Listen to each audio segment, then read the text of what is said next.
கர்நாடகாலேருந்து ராய்ச்சூர் டிஸ்ட்ரிக்ட்லேருந்து வரோம். எனக்கு ராத்திரி ஆனாக்கா தலைவலி வரும், ஒன் சைடு ஹெட்டேக்கு. காலையில் எழுந்திரிக்கவே முடியாது. என் கணவர் அண்டர் கிரவுண்டில் ஒர்க் பண்ணுறாரு. ஒர்க் பண்ணும்போது அவருக்கு என்னால் சமைச்சியும் கொடுக்க முடியாது, வீட்டு வேலையும் செய்ய முடியாது. இப்போ இந்த ப்ரேயர் மீட்டிங்க்கு போனதுலேருந்து எனக்கு இப்போ நல்லா தூங்குறேன். எந்த தலைவலியும் இல்லை, எதுவுமே இல்லை. காலையில் எழுந்திரிச்சு என் கணவருக்கெல்லாம் எல்லா வேலையும் நான் பணிவிடையெல்லாம் செஞ்சு முடிக்கிறேன். கர்த்தருக்கு பரிசுத்தத்துக்கு ஸ்தோத்திரம், நன்றியை சொல்கிறேன். கர்த்தருடைய பரிசுத்த நாமத்துக்கு ஸ்தோத்திரம். நான் 2024 திருமணத்துக்காக வேண்டிட்டு போனேன். அதுக்காக சாட்சியும் சொல்லிட்டு போனேன். அடுத்த வருடம் வரும்போது ஐயா சொன்னார், நீங்கள் குழந்தை செல்வத்தோடு வருவீங்க அப்படின்னு சொன்னார். அப்போ நாங்கள் ஜெபிச்சுட்டு இருக்கும்போது தம்பி உருவான போது எனக்கு ஒரு ஃபைப்ராய்ட் கட்டி இருந்துச்சு. அந்த கட்டினால குழந்தைக்கு ரொம்ப காம்ப்ளிகேட்டட், கொஞ்சம் கஷ்டம்தான் அப்படின்னு சொன்னாங்க. அப்போது நாங்கள் ப்ரேயர் பண்ணும்போது நான் ஜெபிச்சது என்னென்னா, கர்ப்பத்தின் கனி அவரால் கிடைக்கும் பலன், நீங்கள் கொடுத்தது ஐயா சாமி, நீங்கள் கொடுத்த அந்த கர்ப்பத்தின் கனி இந்த உலகத்துக்கு சாட்சியாக இருக்கணும், நான் சாட்சியாக நிற்பேன் அப்படின்னு நான் ரொம்ப அழுது ப்ரேயர் பண்ணேன். அது மாத்திரம் இல்லாமல் எனக்கு மட்டும் இல்லாமல் என்னுடைய தோழி அவளுக்கும் 5 வருஷமாக குழந்தை இல்லை. IVF 10 லட்சம் செலவு பண்ணி அவளுக்கு குழந்தையே அபார்ட் ஆகிடுச்சு. அப்போது நான் வேண்டிட்டு போனேன். அதே மாதத்தில் எனக்கும் அதே மாதம் கன்சீவான, அவளும் கன்சீவானா. அதே மாதிரி ஒரே மாதத்தில் எனக்கும் குழந்தை பிறந்துச்சு. 23 நாள் கழித்து அவளுக்கும் குழந்தை பிறந்துச்சு. ஸோ கர்த்தருக்கு ரொம்ப நன்றி.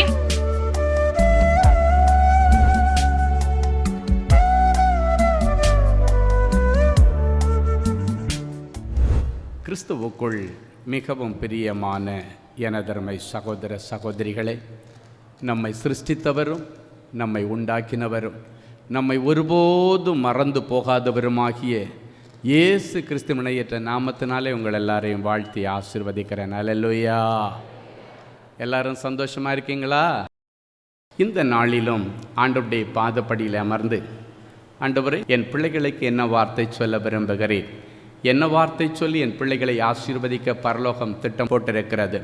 தேவ சமூகத்திலே கண்ணீரோடு நான் செபத்திலே தரித்திருந்த பொழுது கர்த்தர் நம்மை ஆசீர்வதிக்கும்படி கொடுத்த மங்கள வார்த்தை யோவான் எழுதின சுவிசேஷம் 19ஆம் அதிகாரம் 25 முதல் 27 வரை உள்ள வசனங்கள். இயேசுவின் சிலுவையின் அருகே அவருடைய தாயும் அவருடைய தாயின் சகோதரி கிளையோப்பா மரியாளும் மகதலேனா மரியாளும் நின்று கொண்டிருந்தார்கள். அப்பொழுது இயேசு தம்முடைய தாயையும் அருகே நின்ற தனக்கு அன்பாயிருந்த சீஷனையும் கண்டு தம்முடைய தாயை நோக்கி, ஸ்திரீயே, அதோ உன் மகன் என்றார். பின்பு அந்த சீஷனை நோக்கி, அதோ உன் தாய் என்றார். அந்த சீஷன் அவளை தன்னிடமாய் ஏற்றுக்கொண்டான். 2000 ஆண்டுகளுக்கு முன்பாக நம் ஆண்டவராகி இயேசு கிறிஸ்து இந்த பூமியிலே ஜனங்களுக்கு நன்மை செய்கிறவராய் சுற்றி தெரிந்தார்.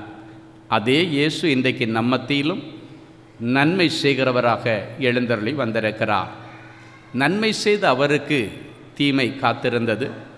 சிலுவை மரணம் அவருக்காக பரலோகத்திலிருந்து ஏற்கனவே முன்குறிக்கப்பட்ட தீர்மானத்தின்படி, வேத வல்லுநர்களுடைய தீர்க்கதரிசியுடைய வார்த்தையின்படி எல்லாம் நிறைவேற வேண்டிய காலங்கள் வந்த பொழுது, அவர் சிலுவையிலே தொங்கிக் கொண்டிருக்கும் பொழுது அவருடைய சிலுவைக்கு அடிவாரத்திலே யார் யார் நின்று கொண்டிருந்தார்கள், என்ன மனநிலையோடு நின்று கொண்டிருந்தார்கள், எதற்காக நின்று கொண்டிருந்தார்கள், அதுதான் இந்த நாள் செய்தி. இயேசுவின் சிலுவையின் அருகே அவருடைய தாயும் அவருடைய தாயின் சகோதரி கிளையோப்பா மரியாளும் மகதலேனா மரியாளும் நின்று கொண்டிருந்தார்கள். என் அன்பு சகோதரனே, சகோதரியே, இயேசு கிறிஸ்து இந்த பூமியிலே செய்த நன்மைகளை எழுத நினைத்தால் எத்தனை புஸ்தகங்கள் இருந்தாலும் எழுதி முடியாதான். அவ்வளவு நன்மைகள் அவர் செய்திருக்கிறார். வேதாகமத்தில் எழுதப்பட்டிருக்கிறவைகளெல்லாம் கொஞ்சம்தான். எழுதப்படாத அநேக அடையாளங்களையும் அற்புதங்களையும் ஜனங்கள் மத்தியிலே ஆண்டவர் செய்தார் என்று நாம் வேதத்திலே வாசிக்கிறோம். அப்படி எல்லாரும் அவரிடத்திலிருந்து நன்மையை பெற்றுக்கொண்டார்கள். ஆனால் அவருக்கு ஒரு கஷ்டம் என்று வரும் பொழுது அவருக்கு முன்னால் நின்றவர்கள் ஒரு சிலர்தான். குறிப்பாக அவரிடத்திலிருந்து நன்மையை பெற்ற அநேகம் பேர் அந்த இடத்துல நின்றதாக வேதத்தில் சொல்லப்படவில்லை. நன்மையை அனுபவித்ததில் ஒரு ஆள் அப்படின்னு பார்த்தாச்சுன்னா மகதலேனா மரியாள் தான் நின்று கொண்டிருந்தாள். அது இல்லாமல் எத்தனையோ பேருக்கு ஆண்டவர் அற்புதம் செய்தார். அவங்க எல்லாம் அந்த சிலுவையின் அடிவாரத்தில், ஆண்டவரே, எனக்கு நல்லது செய்தீரே, உமக்கு இவ்வளவு கேடுபாடுகளை ஜனங்கள் செய்கிறார்களே, என்று பரிதாபத்தோடு ஒருவர் கூட அந்த இடத்திலே வரவில்லை. யோசித்து பாருங்கள், அன்றைக்கு ஒரு விதவை தன்னுடைய மகனை அடக்கம் பண்ண போயிட்டு இருக்கிறாங்க. புருஷன் ஏற்கனவே இல்லை, இருந்தது ஒரே பிள்ளை. அந்த ஒரு பிள்ளையும் மரித்து போன நேரத்தில் அந்த பிள்ளையை அடக்கம் பண்ணுவதற்காக தூக்கி கொண்டு பாடையில் வைத்து பிள்ளையை அடக்கம் பண்ண போய் கொண்டிருக்கிறார்கள். அந்த நாயன் ஒரு விதவை பின்னாலே அழுது கொண்டே போகிறாள். இன்னும் கொஞ்ச நேரத்தில் செத்த முகத்தை கூட என்னால் பார்க்க முடியாதே, என்னுடைய செத்துப்போன பிள்ளையுடைய முகத்தை பார்க்க முடியாதே, கடைசியாக குழியிலே புதைப்பதற்கு முன்பாக கடைசியாக ஒரு முறை தன் பிள்ளையை பார்த்து கொள்ளலாம் என்று சொல்லி தன்னுடைய பிள்ளைக்கு பின்னே போகிறாள். அழுது கொண்டே போகிறாள். அடுத்து இந்த பிள்ளையை அடக்கம் பண்ணினதற்கு பிறகு தனக்கு வீட்டிலே யார் துணை, எந்த சொந்த பந்தங்களும் எனக்கு இல்லையே, எல்லாம் முடிந்தது என்கிற நிலைமை இல்லை. கடைசி நிமிடங்களை நோக்கி அவள் போய்கொண்டிருக்கிறாள். அந்த அடக்கம் பண்ணப்பட வேண்டிய இடம் போவதற்கு முன்பாக நம் ஆண்டவராகிய இயேசு கிறிஸ்து அந்த வழியே வந்து கொண்டிருந்தாள். அந்த தாயினுடைய நிலைமையை நினைத்தவர் ரொம்ப துக்கப்பட்டார். ஐயோ, ஏற்கனவே புருஷனை இழந்தவள், இருக்கிறது இந்த ஒரு பிள்ளை தான், இந்த ஒரு பிள்ளையும் கூட அடக்கம் பண்ணிட்டாங்கன்னா இந்த உலகத்தில் இவளுக்கு சந்தோஷம் இல்லை, இவளுடைய நிம்மதியெல்லாம் பறிக்கப்பட்டு விடுமே, காலம் முழுவதும் அழுது கொண்டே இவள் தன்னுடைய வாழ்க்கையை முடித்து விடுவாளே. இவளுடைய நிலைமையை நினைத்து பரிதாபப்பட்ட ஆண்டவர் அந்த பாடையை ஒரு நிமிஷம் நிற்க சொன்னார். அந்த பாடையை தொட்டு, வாலிபனே எழுந்திரு என்று ஒரே ஒரு வார்த்தை சொன்னார். அவன் உயிரோடு எழுப்பி உட்கார்ந்திருந்தான். சந்தோஷத்தோடு அந்த விதவையினுடைய கையிலே பிள்ளையை ஒப்பு கொடுத்து விட்டு அவர் தன்னுடைய அடுத்த பணிக்கு போய்விட்டார். யோசித்து பாருங்கள், அவர் சிலுவையிலே தொங்கிக் கொண்டிருக்கும் பொழுது அந்த விதவையை எதிர்பார்த்துத்தானே இருப்பார். அந்த விதவையின் மகன் அந்த வாலிபனை எல்லாம் முடிந்தது என்று சொல்லக்கூடிய நிலைமையில் என் பிள்ளைக்கு மறு வாழ்க்கை கொடுத்து, எனக்கு சந்தோஷத்தை கொடுத்து, எனக்கு தயவு பாராட்டின இயேசுவுக்கா இந்த நிலைமை என்று சொல்லி அந்த பிள்ளையை அழைத்து கொண்டு வந்து இந்த சிலுவையின் அடிவாரத்திலே அந்த விதவை நின்றதாக வேதத்தில் எங்கும் எழுதப்படவில்லை. யவீரு என்கிற ஜபாலய தலைவன் தன்னுடைய பிள்ளை மரண அவஸ்தைப்படும் பொழுது இயேசுவை தேடி வருகிறார். அவனுக்கு காரியமாக வேண்டி தேடி வருகிறான். தனக்கு இயேசுவிடத்தில் ஒரு வேலை ஆக வேண்டும், மரணத்தின் விளிம்பில் இருக்கிற என் பிள்ளை செத்து போகாதபடிக்கு அந்த பிள்ளையை உயிரோட காப்பாற்ற யாராலும் முடியாது இயேசுவை தவிர. எல்லா இடத்திலும் போய் வந்து விட்டேன், மருத்துவர்களை எல்லாம் பார்த்து விட்டேன், மருத்துவர்கள் வீட்டிற்கு திருப்பி அனுப்பிவிட்டார்கள். மரணத்தின் விளிம்பிலே என் வாலிப பிள்ளை படுத்து கிடக்கிறாளே, என் பிள்ளையுடைய உயிர் போய்விடுமோ என்கிற மரணத்தின் வேதனை இயேசு எங்கிருக்கிறார் என்று தேடி கண்டுபிடித்து தனக்கு தேவை என்று வரும்பொழுது இயேசுவை தேடி வந்தான் ஜபாலய தலைவன். இயேசு அவனோடு போனார். போகிற வழியிலே அந்த பிள்ளை செத்து போய்விட்டது என்று செய்தி வந்தது. ஆனாலும் இயேசு அந்த இடத்திலே நின்றுவிடவில்லை, திரும்பி போகவில்லை. தான் முன்குறித்து வந்த வேலையை செய்யும்படி அந்த ஜபாலய தலைவனுடைய வீட்டிற்கு போனார்.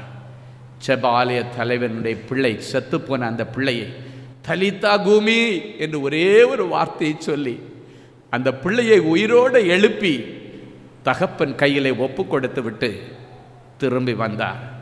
இயேசு சிலுவையிலே தொங்கிக் கொண்டிருக்கும் பொழுது அந்த யவீரு என்கிற ஜபாலய தலைவன் நன்றி உள்ளவனாக சிலுவை அடிவாரத்திலே நிற்கிறானா என்று பார்க்கும் பொழுது அவனை பார்க்க முடியவில்லை. சரி, அவனுடைய அந்த குட்டி பிள்ளை 12 வயசு பிள்ளை, அவளாவது இயேசு தானே என்னுடைய ஜீவியத்திற்கு காரணம், இன்றைக்கு நான் உயிரோடு இருப்பது இந்த இயேசுவாலே தானே, என் இயேசுவுக்கா இந்த வேதனை, என் இயேசுவை நான் பார்க்க போக வேண்டும், அவருடைய கஷ்டமான சூழ்நிலையில் அவருக்கு முன்னால நிற்க வேண்டும் என்று சொல்லி இந்த சிறு குழந்தை அங்கு வந்து நின்றதாக வேதத்தில் எழுதப்படவில்லை. இயேசுவுக்கு ரொம்ப சிநேகிதன் என்று சொல்லப்பட்ட லாசர் செத்து போய் 4 நாட்களுக்கு பிறகு இயேசு அவன் கல்லறை நெருகே போய் அவனை உயிரோடு எழுப்பி லாசருவை வெளியே வா என்று சொல்லி அடக்கம் பண்ணி 4 நாளைக்கு பிறகு அந்த பிள்ளைக்கு உயிரை கொடுத்து அவனை வெளியே கொண்டு வந்தார். என் சிநேகிதனாகிய லாசரு என்று சொல்லி அவனுக்காக கண்ணீர் விட்டார் என் இயேசு. ஆனால் அவர் சிலுவையிலே தொங்கிக் கொண்டிருக்கும் பொழுது அங்கும் இங்கும் திரும்பி பார்க்கிறார், எங்கேயாவது ஒரு மூலையிலே லாசரு நிற்கிறானா, என் சிநேகிதன் என்று சொன்னேனே, லாசர் எங்கேயாவது நிற்கிறானா? பார்க்கும் பொழுது லாசர் எங்கும் நின்றதாக வேதத்தில் எங்கும் நாம் வாசிக்க முடியவில்லை. பிறவி குருடன் பிச்சை எடுத்துக் கொண்டிருந்தான் ரோட்டில். இயேசுவே, தாவீதின் குமாரனே, எனக்கு இரங்கும் என்று சொல்லி அழுதான். அவனுக்காக என் இயேசு அந்த இடத்துல நின்றார். அவனை கண்டு பரிதாபப்பட்ட, என்னப்பா அவனுக்கு பண்ணனேன்னு கேட்டான். அவன் சொன்னான், கண்ணை மட்டும் திறந்து விடுங்க, நான் பார்வை அடைந்தால் போதும், அதுக்கு பிறகு நான் பிச்சை எடுக்க மாட்டேன், வேலை செய்து பொழைச்சுக்கு இருக்க, கண்ணை திறந்து விடுங்க சாமின்னு சொல்லி கேட்டான். ஒரே நொடி பொழுதனுடைய கண்களை திறந்து அவருடைய பிச்சை எடுக்கிற நிலைமைக்கு முடிவை கொண்டு வந்து வாழ்வு கொடுத்தார் அருள்நாதரேஷ். அவன் சிலுவையிலே அடிவாரத்தில் எங்கேயாவது நிற்கிறானா என்று பார்க்கிறார். நேசு சிலுவையிலே கடைசி நிமிடங்கள் வரும் பொழுது அவனையும் காணவில்லை.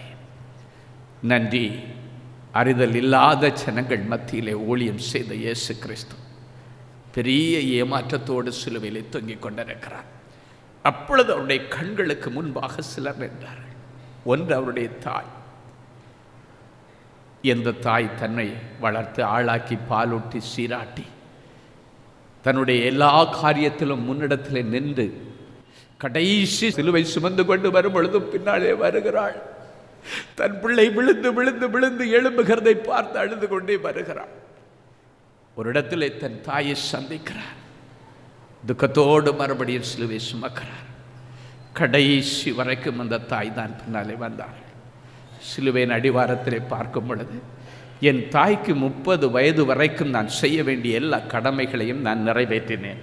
3.5 வருஷ காலங்கள் என்னை அனுப்பின பரலோக பிதாவுக்கு நிறைவேற்ற வேண்டிய எல்லா காரியத்தையும் நிறைவேற்றி ஜனங்களுக்கு நன்மை செய்தேன். இப்பொழுது என்னுடைய தாயை எப்படி அனாதையை போல விட்டு போவது? அவருடைய இருதயத்திலே ஒரு வேதனை. என்னுடைய அம்மாவுக்கு ஏதாவது நான் ஆல்டர்னேட் பண்ணி ஆக வேண்டும். என்னுடைய பிரிவு என்னுடைய தாயினால் அங்கீகரிக்க முடியாது, ஏற்றுக்கொள்ள முடியாது. என்னுடைய மரணம் என்னுடைய தாய்க்கு பலத்த துக்கமாக இருக்கும்.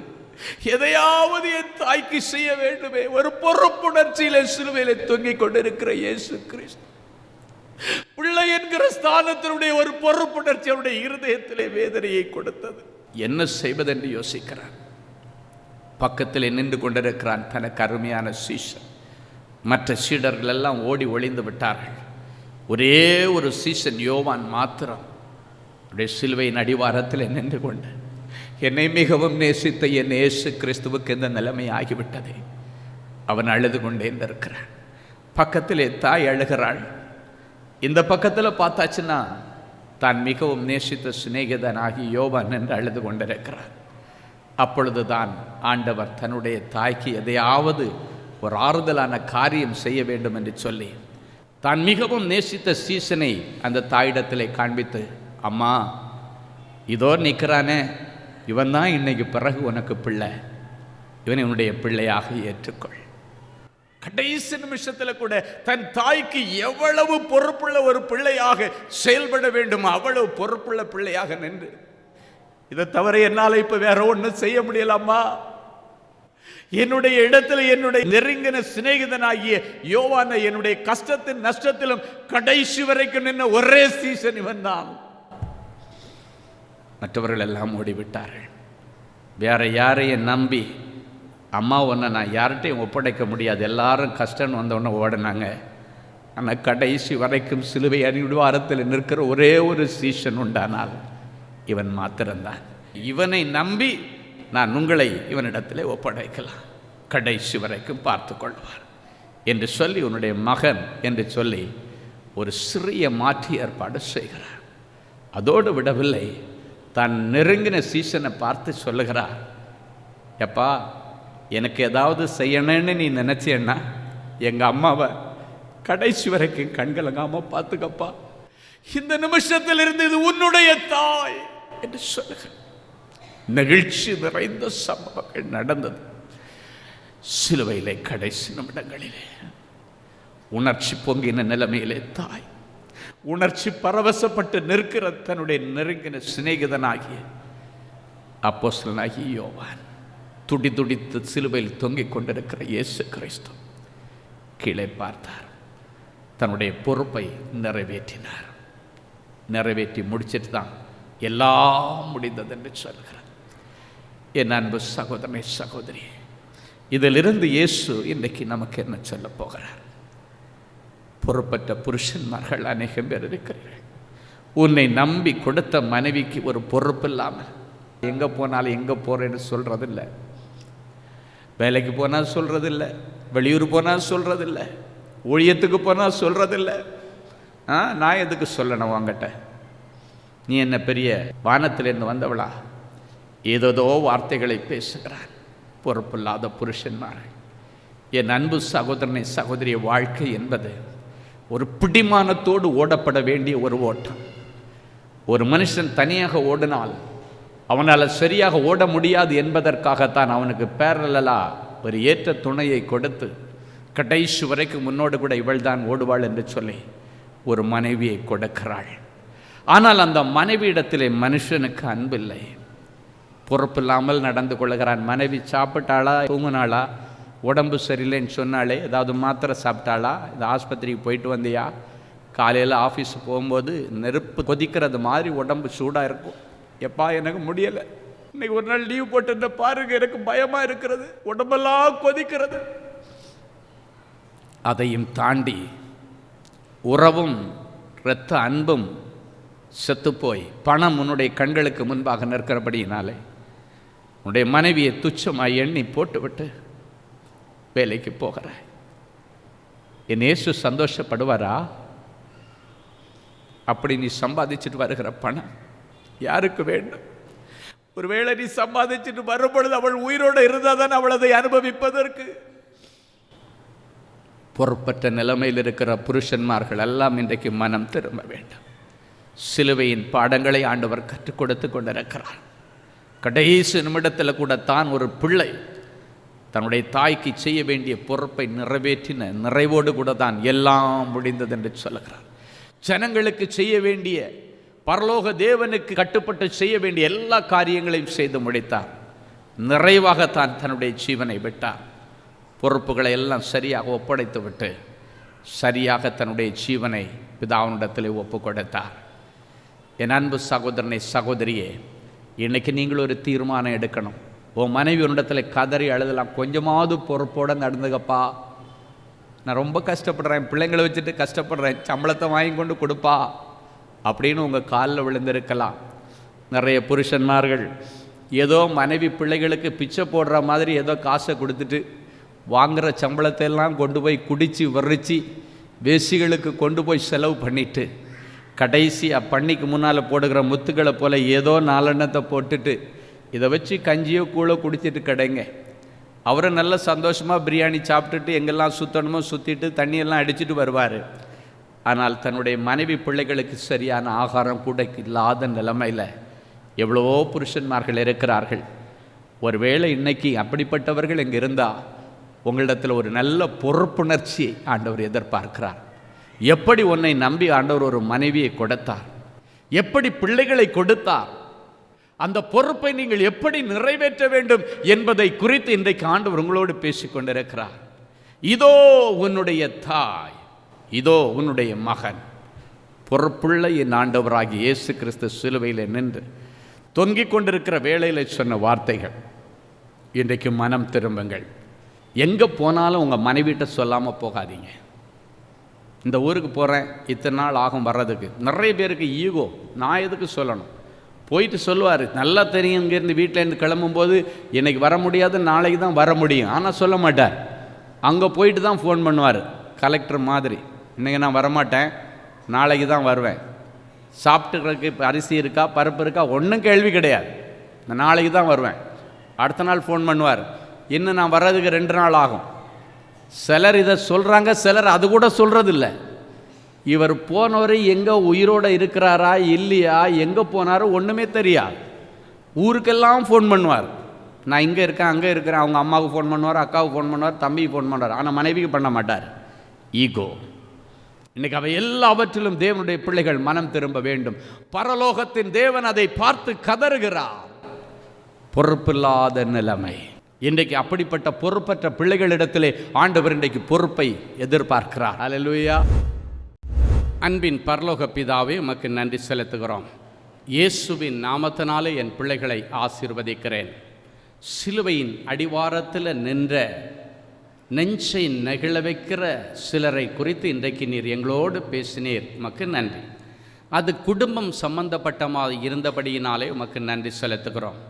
ஒரு தாய் எப்படி பொறுப்புள்ளவளாய் நடந்து கொள்ள வேண்டும், ஒரு தகப்பன் எப்படி பொறுப்போடு நடந்து கொள்ள வேண்டும், பிள்ளைகள் எப்படி பொறுப்போடு நடந்து கொள்ள வேண்டும், மாமனார் மாமியார் எப்படி பொறுப்போடு நடந்து கொள்ள வேண்டும், அவரவர்கள் பொறுப்பை அவர்கள் எப்படி செய்ய வேண்டும் என்பதை குறித்தெல்லாம் இந்த நாளிலே ஆண்டவர் தெளிவாக எங்களோடு கூட பேசினீர். அதற்காக உமக்கு நன்றி.